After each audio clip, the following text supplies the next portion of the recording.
ఏమండోయ్ అందరికీ నమస్కారం అండి. ఈరోజు అయితే మనం మాండవ్య క్షేత్రానికి అయితే వచ్చేసామండి. అదేనండి బాబు మండపాక. ఈ గ్రామం వచ్చేసి పశ్చిమ గోదావరి జిల్లాలో తణుకు మండలంలో ఉంటుందండి. మండల కేంద్రమైన తణుకుకి ఈ గ్రామం 4 కిలోమీటర్ల దూరంలో ఉంటుందండి మరి.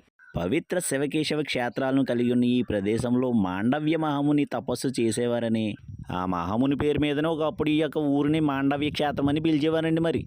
ఈ గ్రామంలో ఉన్న ఎల్లారమ్మ దేవస్థానం రాష్ట్ర వ్యాప్తంగా చాలా ప్రసిద్ధిగాంచిందండి. ప్రతి ఏటా అంగరంగ వైభవంగా జరిగే ఈ ఎల్లారమ్మ జాతరకి దేశ విదేశాల నుంచి కూడా గ్రామస్తులు వచ్చేస్తారండి మరి. అలనాటి లోగిళ్ళు, బంగ్లాలు, పెంకిటిల్లులు, చక్కని పంట పొలాలు, అచ్చమైన పల్లె వాతావరణం చూడాలనుకుంటే మాత్రం ఎప్పుడైనా వీలుంటే మండపాకు వచ్చేయండి మరి. అన్నట్టు మర్చిపోయినండి, ఆధునిక కవితా యుగంలో తమ రచనలు గ్రంథ రూపంలో రాకపూర్వమే యావదాంధ్ర మొత్తం ఉత్తమ కవులుగా ఉన్న ముగ్గురు కవులలో దేవరకొండ బాలగంగాధర తిలక్ గారు కూడా ఒకరండి. మరి అలాంటి కవితామూర్తి మన మండప గ్రామంలో జన్మించడం మన అందరి అదృష్టం అండి. మరి ఆయన రచించిన కవితా సంకలనంకి 1971లో కేంద్ర సాహిత్య అకాడమీ అవార్డు కూడా పొందిందండి. ఇంతకీ ఆ ఉత్తమ కవితా సంకలనం ఏంటో కామెంట్ చేసండి. మన తణుగు మండలానికి చెందిన మరొక గ్రామంతో మరలా మీ ముందుకు వచ్చేస్తానండి మరి. ఇంతకీ మన తణుగు మండలంలో ఏ ఊరు కావాలో కామెంట్ చేసేయండి.